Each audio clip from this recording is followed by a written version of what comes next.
If you're an entrepreneur with a website that's basically an abandoned store, I talked to timeless SEO secrets author Ty Belknap about how you can get your website doing what it's actually supposed to be doing. Have a listen.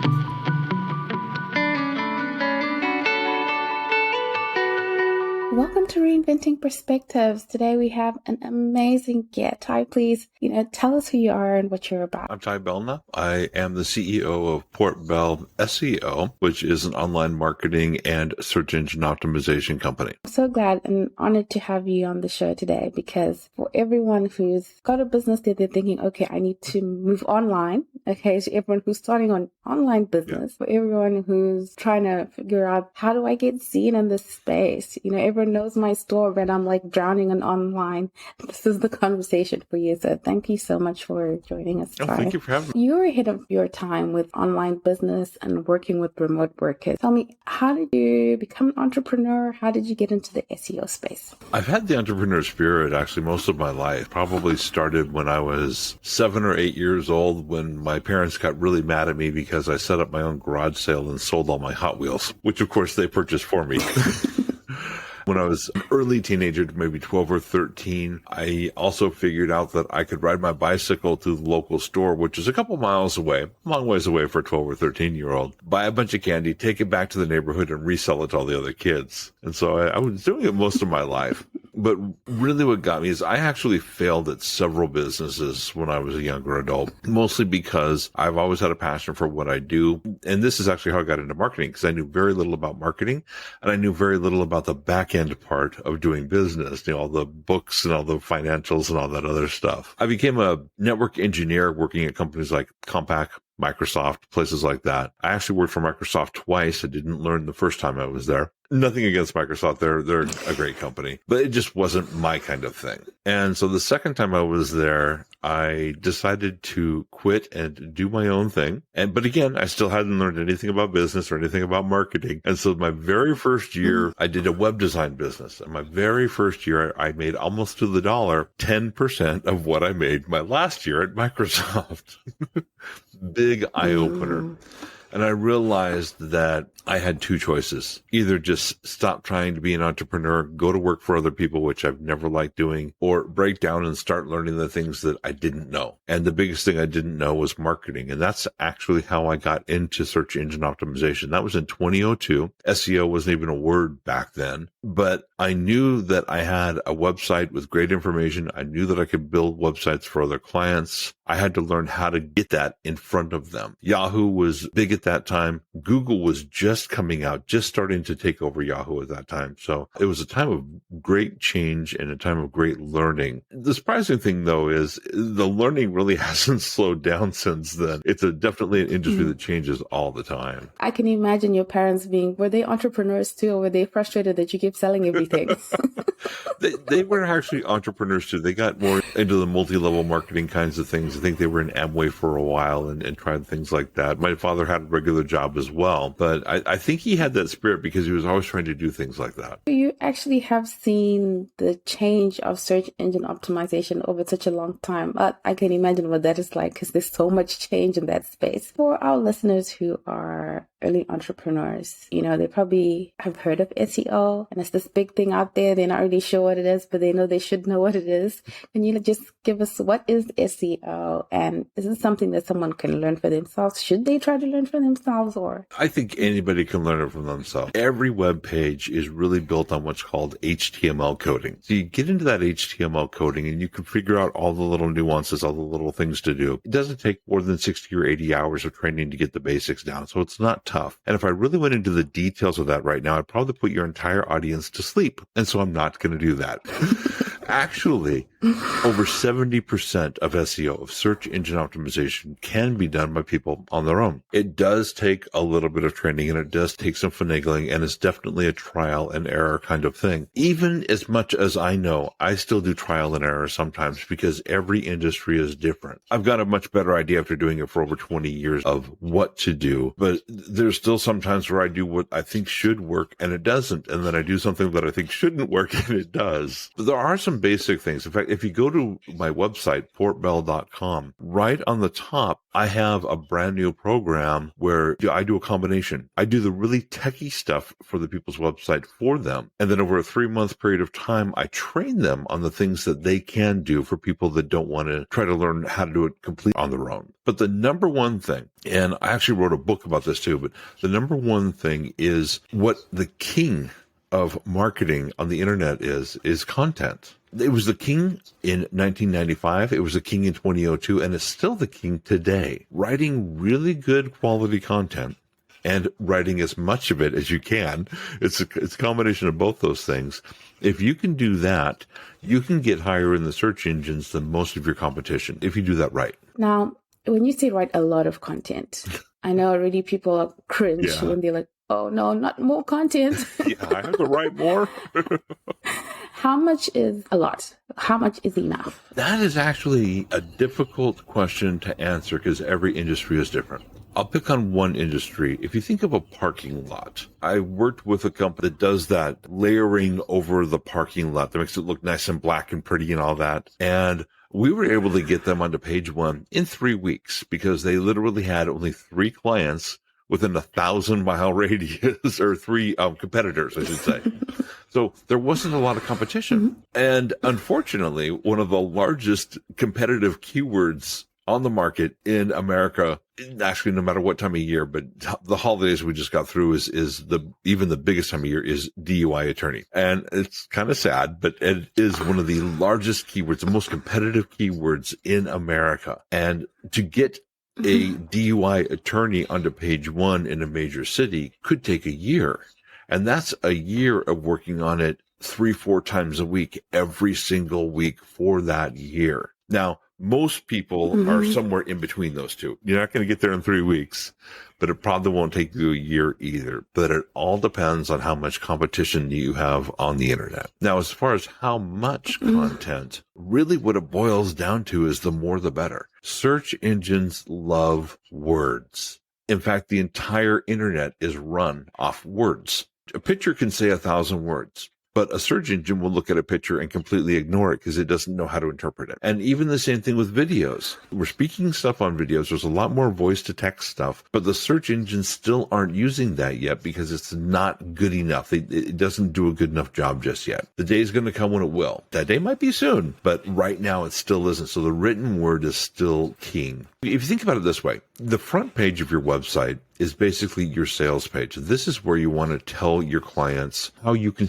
solve their problem. Because you think about it, everybody that goes over the internet goes there, especially when they go to Google or Bing or something like that, they want to solve a problem. Recently, I've been getting into model trains more. So my problem is I don't want to spend that much money on model trains.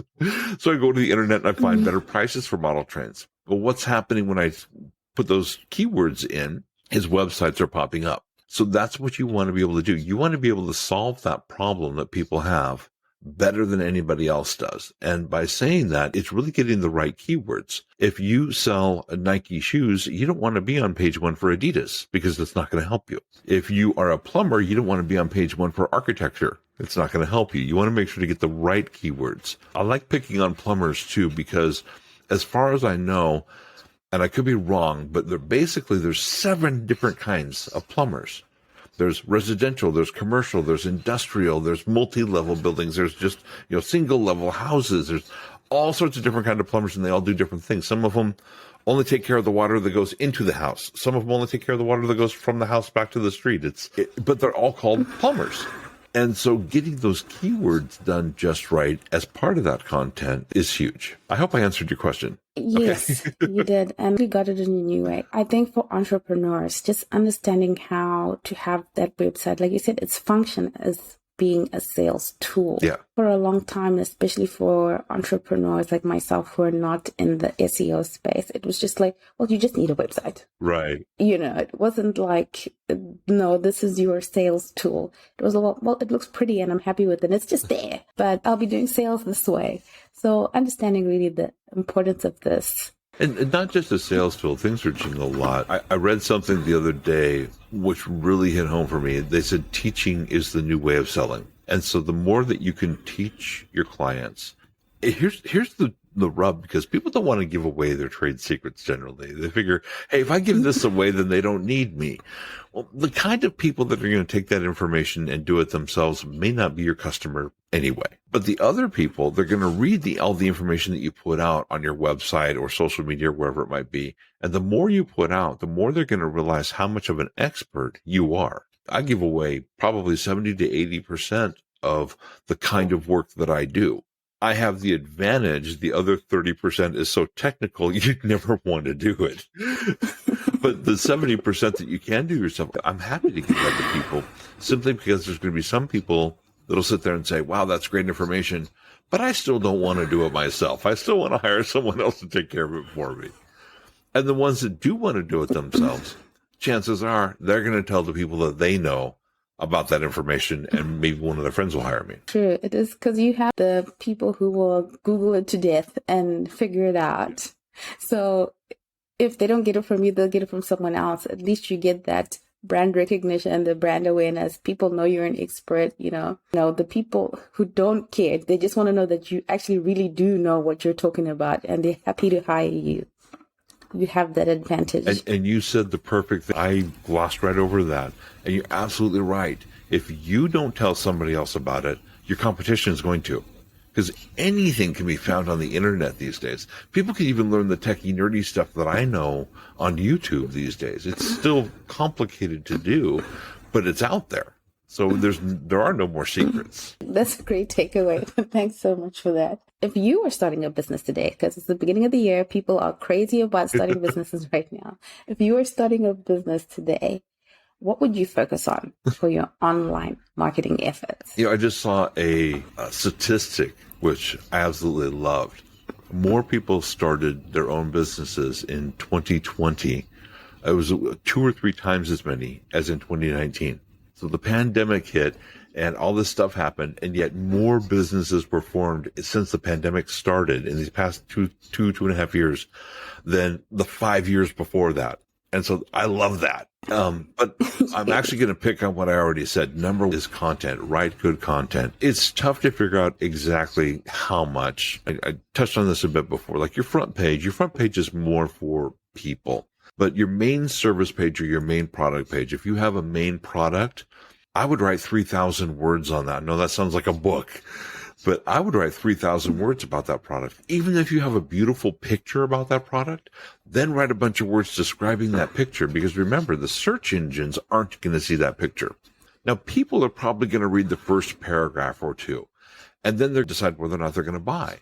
But so the rest of the content really isn't for people. It's more for the search engines. You still want to write it well, but you want that much information because it's the search engines that are going to put more weight to your information versus somebody else's information if you have more of it and it's good quality. And thank you for that, because I think really understanding the long game is very important, because I think a lot of people, we get so frustrated with, nothing's happening now, so let me just kind of push this aside for now and do other things. But it's the kind of thing that if you ranked on the first page, that would be used for your business. But of course, you've got to be consistent over a long time to get that kind of result. So that's actually a good catch-22. So Google, I'm going to pick on Google specifically because they're known for this. They love 2 things. They love pages that have longevity, meaning they've been around for a while. And they love pages that change. And that's both ends of the spectrum. They love pages that are changing constantly, but they love pages that have been there forever. And so trying to get that good mix between the 2 things is tough. And you're right, SEO is more of a long game. It takes time. On average, what you do today on your website, the search engines will catch sometime within the next 2 to 3 months, maybe even 6 months sometimes. So it can take some time. One thing that you can do, especially if you're just starting out, and I'm going to say that terrible word, advertising. So Google ads, Facebook ads, whatever it might be. I would do Facebook over Google, although it's getting difficult. If you notice, and most people probably are noticing this, fewer and fewer people are seeing your posts on Facebook. Seems like no matter what you do, even when you boost it, fewer people are seeing it. Facebook is really tamping that down because they're realizing that if they can make you pay for it, then they get more money from it. And so you can do Facebook ads, but at the same time, everyone else is realizing this too. So Facebook ads don't have the weight that they used to have. we're not getting the return on investment that we used to get. Google ads get a better return on investment, but they're so much more expensive. That's the tough part. You could spend $20, $30 a month on Facebook, and you'd be spending maybe even $200 to $300 on Google. That's how big the difference is. There's this little known area, probably because it's a little bit more difficult, is YouTube ads. Right now, YouTube ads are costing less than Facebook ads. And so you can get a YouTube ad for 20 or 30 cents per person that views it, where Facebook is going to be $1 or $2. Sometimes YouTube ads are even 2 to 3 cents per person that uses it.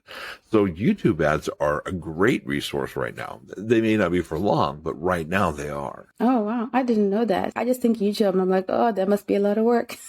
Creating the video is a lot of work. You got to create it well. But at the same time, here's the thing. You want to create it well, but you don't want it to look too professional. You make it look too professional, then people just go, oh, that's another ad. If you have a well-created video, but you do it on your phone and it's moving a little bit while you do it, for some reason, it attracts people more than the professional ads do. Ah, that's an interesting trend. Oh, well, that explains a lot. Ty, you said so much, and I'm going to try to take you back a little bit, because you mentioned, I only primarily use Google as a search engine, but I'm sure there are a lot of other comparable search engines there. I don't know them, but maybe you could speak to that a little bit. The differences in search engines, is there a difference? Should you focus on Google as compared to focusing on trying to rank on Bing or whatever else? There are 4 major search engines in the world right now. I'm going to rephrase that. There are over 100 search engines. There are 4 that are really the big players right now. Google is the big dog on the block. Google is the king right now. Doesn't mean it will be forever. Back when I into web design, it was Yahoo. Yahoo was the biggest one out there. And before that, it was Alta Vista. And so it changes. Google's been big for a while, but that doesn't mean that other search engines aren't going to take over. Bing is the second largest search engine, which of course is run by Microsoft. And Bing probably has about, I think, 20% of the market share right now, where Google has almost 80% of the market share, which you'd think, okay, well, Google has 80% of the market share. I'm going to stick with Google, but consider this. 10 years ago, Bing had 1% of the market share. And so it's grown a lot in 10 years. And Yahoo seems to be turning more into a news site than a search engine, but they are still a search engine, and they are still one of the top ones right now. But here's the big one that's really taking, I won't say the world by storm. It's called the Yandex. Yandex is a Russian search engine, but they decided to translate everything into English, and when they did that, it exploded throughout all of Europe. Europe is starting to use Yandex like crazy for some reason. And here's the thing I tell clients, because my clients will, I'm in the Pacific Northwest, and my Pacific Northwest clients will say, why do I want to be in a Russian search engine? The big reason is because it is a search engine. It's got a lot of clout and a lot of weight to it. And so whether or not your clients are there, the other search engines will see you there. Then they'll give your website even more weight. So it's good to be in as many search engines as you can be in. Mm-hmm. Wow, that's very interesting. Because I don't know if I selected being on Google or if I just ended up being on Google. Well, it all depends on what's on default for your browser, really. Okay, I actually default my browser to Bing right now simply because for some reason, and that seems to be changing just a little bit, but a few years ago, Bing was actually more accurate than Google was. Now, I'm noticing that Google is starting to be more accurate than Bing again, so I think there's this constant fight going on between them about trying to get that accuracy down right. And one thing I love about Google, and I train my clients on this, about doing local search engine optimization first. Always do local first. Even if you sell internationally, sell to your local customers first. In 2018, Google did a study, and the study wasn't even about this. But in the study, they found out that more than half the people that come to Google look for local products and services. And since they found that out, you've been seeing a lot more of local stuff. Like 3 years ago, you'd type in Nike, and the first thing that would pop up would be the Nike store. And maybe you'd see shoes, and all the shoes would be shoes that you buy at the Nike store. Well, now you type in Nike shoes. So I saw this last time I went. On the side was local stores that sold Nike shoes. They're really trying to work to get local businesses higher in the search engines, which is a huge advantage. Because if you think about it, no matter where you are in the world, the people that are closest to you logistically in the same town, state, country, whatever it might be. They're the people that are going to want to buy from you first anyway, because there's that level of trust simply because you're not too far from them. No, definitely. That's a good tip, Ty. It's good that you talked about Facebook ads and Google ads, since there's been a lot of news about Apple taking away the features of you being able to switch off the feature of being trackable and the data that things like Facebook use and Google use. Does that mean that the Facebook ad is going to be dead at some point, or are we looking to other forms of advertising? What's your take on that?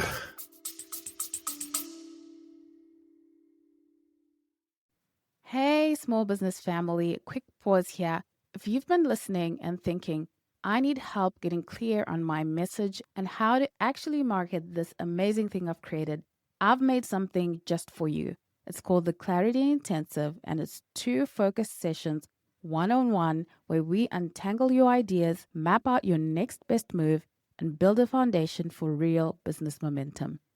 If you're done thinking what's the right thing to do, and you're ready for a customized strategy that fits you, this is for you.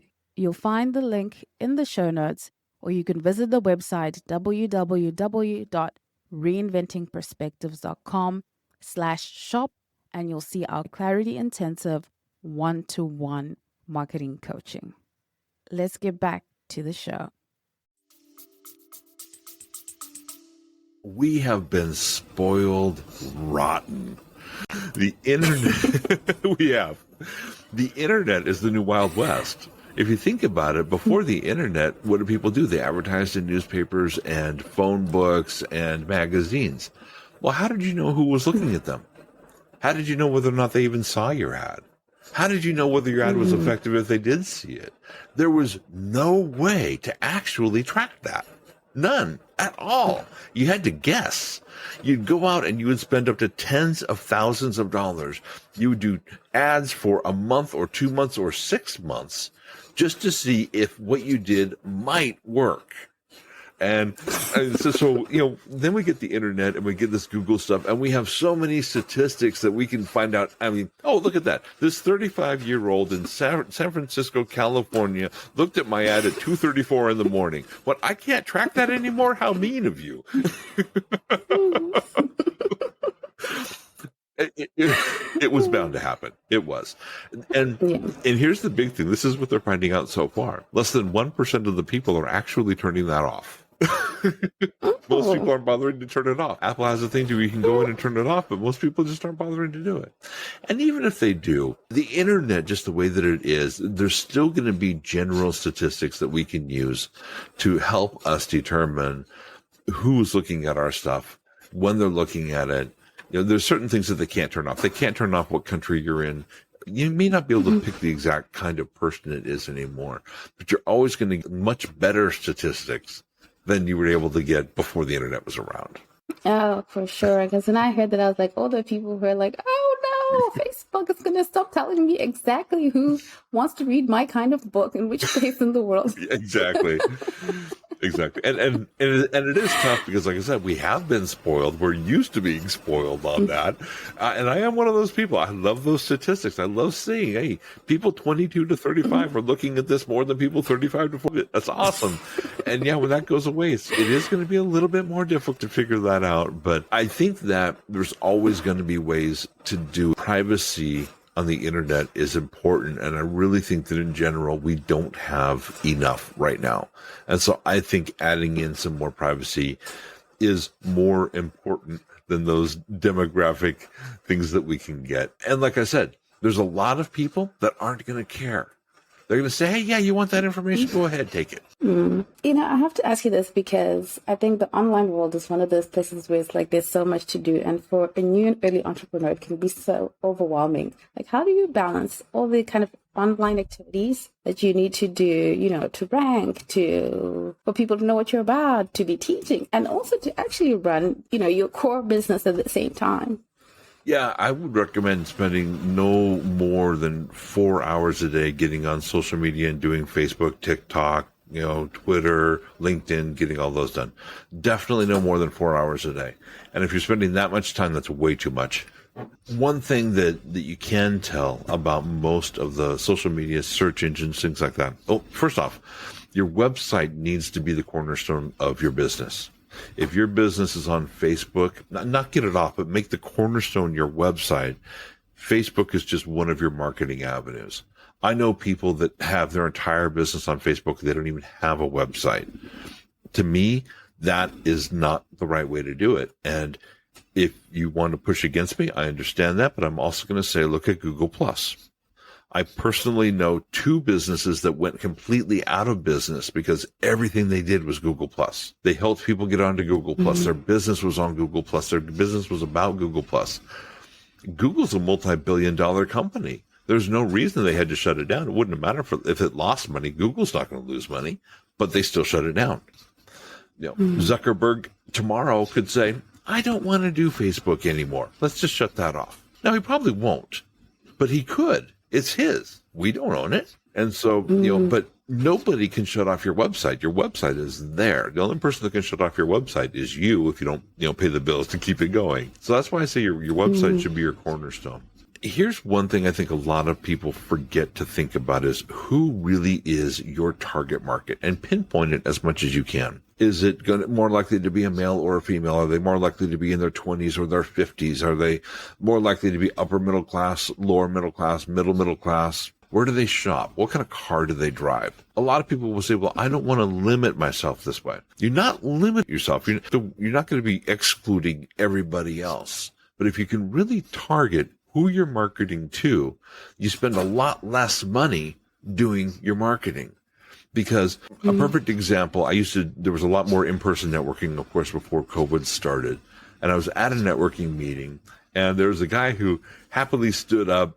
It was his first day there, and everybody gives their elevator speech. There's 60 seconds to talk about who your business is, who your target market. And he stood up, he said, my target market is anybody with skin because I sell skincare products. And I thought that was kind of cool. It was cute, but it wasn't really true.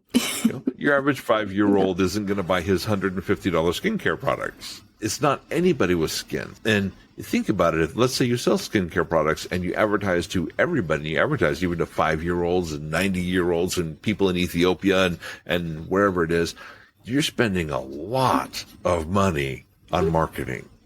If you can target it, but very specific target market, 2 things are going to happen is you're going to spend less money on your marketing and you're going to get a better return because those are the people that are most likely to want to buy your products and services. Oh, so true. Absolutely true. I always ask these last 2 questions. What is the number 1 book or resource you'd recommend to an early entrepreneur? Actually, I just recently read a book called Tiger by the Tail, and it was written by Marty Park. I put little tabs in books when I find something that is a really good nugget for me and I want to be able to get back to it. I have like 50 tabs in that book. It was just amazing. I love that book. It was. I need to go back through it just to go through my tabs again so that I can remember what I wanted to remember. So yeah, Tiger by the Tail. That's an awesome book. My book that I wrote is called Timeless SEO Secrets because there are some things, like I talked about, how content is king. There are some things that worked in 1995, worked in 2002, and still work today with search engine optimization that you can do yourself. So yeah, my book is Timeless SEO Secrets, and I recommend anybody that wants to at least do a little bit of it on their own. This gives you a good idea of what to do as well. Oh, thank you for that, Ty. And my last question is always, what has faith meant to you on your journey? I am a follower of the teachings of Jesus Christ, which basically I'm a Christian that actually tries to follow Christ. I know there's a lot of Christians that do nothing more than go to church on Sunday. I do a bit more than that. I do a lot of volunteer work as well. And faith to me is everything. I believe that God gave me the gifts that I have, and I try to use those gifts to also help spread the word of God, which is why I also have a Christian podcast called Simple Christians. It's just simple white letter, black background. Is pretty easy to find once you search for it. But to me, faith literally it means everything. To me, I'm very grateful to God.